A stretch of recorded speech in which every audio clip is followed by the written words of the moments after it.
నమస్తే అండి. నిన్నటి నుంచి కిరణ్ రాయల్ మాట్లాడుతున్న మాటలన్నీ చూస్తున్నారు. దాని కింద ఎన్నో మెసేజ్లు పెడుతున్నారండి. అన్నీ చూస్తున్నాను. ఒక్క స్త్రీ మోసపోయి ఇంత బాధలో ఉండి ఇన్ని సాక్ష్యాలు ముందర పెట్టి పెడుతుంటే ఎలా మనసొచ్చి ఇంత ఘోరంగా మెసేజ్లు పెడుతున్నారు, ఎలా ట్రోల్ చేస్తున్నారు అనేది నాకు చాలా బాధాకరమైన విషయం. అది ఇదే మీ ఇంట్లో జరిగితే మీరు ఒప్పుకుంటారా? మీరు భరిస్తారా? అదే ఒక స్త్రీనే అడుగుతున్నాను. మీ లైఫ్లో ఇలా జరిగితే మీరు ఇలానే కామ్గా ఇన్ని సంవత్సరాలు కామ్గా ఉండగలుగుతారా? మీ పిల్లల్ని చంపుతాను అని బెదిరిస్తే ఒక అతను వచ్చి మీరు కామ్గా ఉండగలుగుతారా? అదే మగవాళ్ళు మిమ్మల్ని కన్నది ఒక తల్లే, మీ భార్య ఒక అమ్మాయి, మీ కూతురు ఉంటుంది, మీ ఇంట్లోనే జరుగుతున్నాయి ఇన్సిడెంట్స్ ఎన్నో ఉంటాయి, బయట కనిపించవు అంతే. మీరు ఇలానే రియాక్ట్ అవుతారా? మీరు మాట్లాడుతున్నవన్నీ ఎంత దారుణంగా ఉన్నాయో ఒకసారి రీచెక్ చేసుకోండి.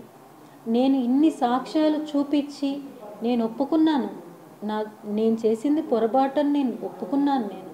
నా లైఫ్ నాశనం అయిపోయింది. నేను ఇంత ఓపెన్గా నేను చెప్పినప్పుడు కూడా ఇంత ఘోరంగా ట్రోల్ చేస్తున్నారు. ఎల్లో మీడియా రకరకాల ఇవి చేస్తున్నారు. చాలా దారుణంగా ఉంది. అతను మాట్లాడిన దానికి ప్రతి దానికి నా దగ్గర ఆన్సర్స్ ఉన్నాయి. అతను మాట్లాడిన విషయాలు దయచేసి ఒక రిక్వెస్ట్ చేస్తున్నానండి. ఒక స్త్రీని మాట్లాడేటప్పుడు ఆ అమ్మాయి లైఫ్ అసలు ఏంటి, ఎందుకు ఇలా అయ్యింది, ఎందుకు ఆ అమ్మాయి ఇలా చేయవలసి వచ్చింది అని దయచేసి ఆలోచించండి. ఆలోచించి మెసేజ్ పెట్టండి. మీరు పెద్దవాళ్ళైనా చిన్నవాళ్ళైనా చేతులెత్తి దండం పెడుతున్నాను, దయచేసి ఆలోచించండి. ఒక్క క్షణం ఆలోచించి మెసేజ్ అనేది పెట్టండి.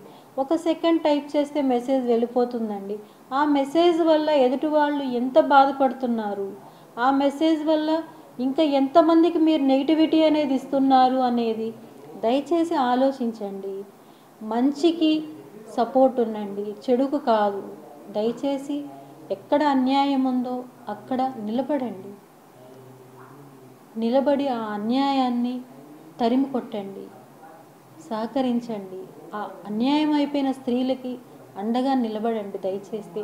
లేదా మీ వల్ల కాదా సైలెంట్గా ఉండిపోండి. అంతేగాని ఫోన్లు ఉన్నాయి చేతిలో అని చెప్పి ఇష్టం వచ్చినట్టు మెసేజ్లు మాత్రం దయచేసి పెట్టద్దండి. దయచేసి స్క్రోల్స్ చేయొద్దండి. నోటికి వచ్చినట్టు మాట్లాడద్దండి. చేతులెత్తి నమస్కరించి మరీ చెప్తున్నాను. ఇంకా చెప్పాలంటే నిన్న కిరణ్ రాయల్ మాట్లాడిన ఒక ప్రెస్ మీట్లో అతను మాట్లాడింది చిట్లు అమౌంట్లు ఉన్నాయి 2013లో చుట్టుపక్కల వేసింది చిట్లు. ఆ డబ్బులన్నీ కూడా 2013 నుంచి స్టార్ట్ అయితే ఎప్పుడో 2015లో అన్నీ సెటిల్ అయిపోయాయి అని చెప్పి, ఇలాంటి కిలాడీ లేడీ అని చెప్పి ఎంతో కాలర్ ఎగరేసి నా వెంట్రుకు కూడా పీకలేరు అని చెప్పాడు. అదే కిరణ్ రాయల్ 2023లో నాకు ఎందుకు బాండ్ రాసి ఇవ్వాల్సి వచ్చింది, ఎందుకు నాకు చెక్కులు ఇవ్వాల్సి వచ్చింది అని నేను అడుగుతున్నానండి.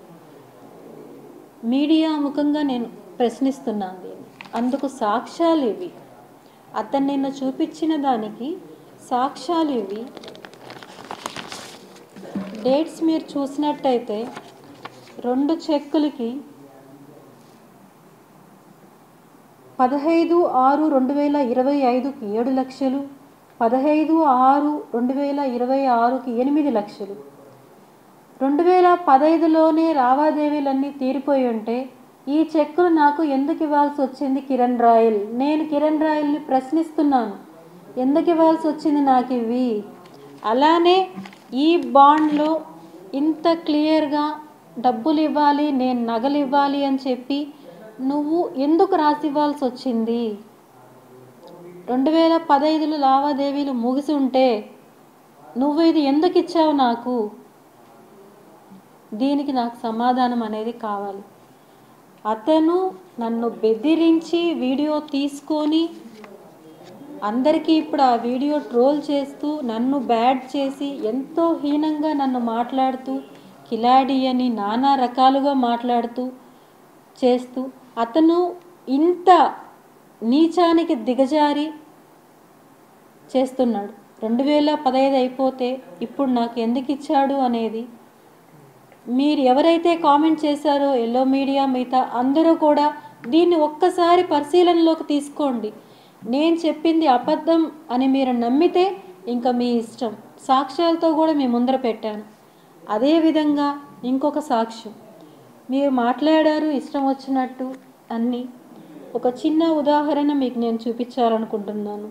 ఎవరైతే వీడియోలు స్క్రోల్ చేసి ఎన్నెన్నో మాట్లాడుతున్నారో వాళ్ళందరికీ 27వ తేదీ మాట్లాడిన మాటలు.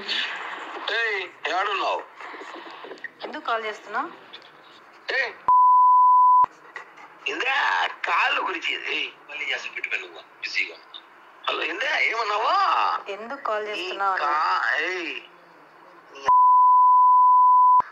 నువ్వు ఏడున్నావు చెప్పు, వస్తా అంట. ఇప్పుడు తెలుసుకుంటా ఈరోజుతో అయిపోయింది. రా దేవుని పిలిచి పిలిపించుకో. ఎంఆర్పల్లి పోలీసులు ఫోన్ చేసి రమ్మని చెప్పి నేను వస్తున్నా. ఏంది పెద్ద ఏమైనా ఏదో డబ్బు నీ కాలు నేను నాకినా నీ కాలు నేను పట్టుకు ఏడ్రా తీసుకోరారా. నువ్వు రారా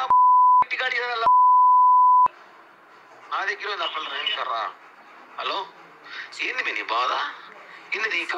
ఫోన్ పెట్టు కిరణ్. ఫస్ట్ నువ్వు ఫోన్ పెట్టు.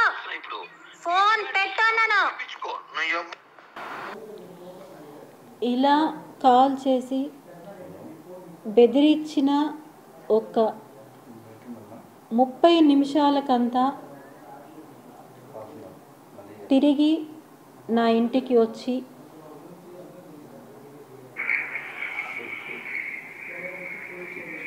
డేట్ కూడా చూడండి.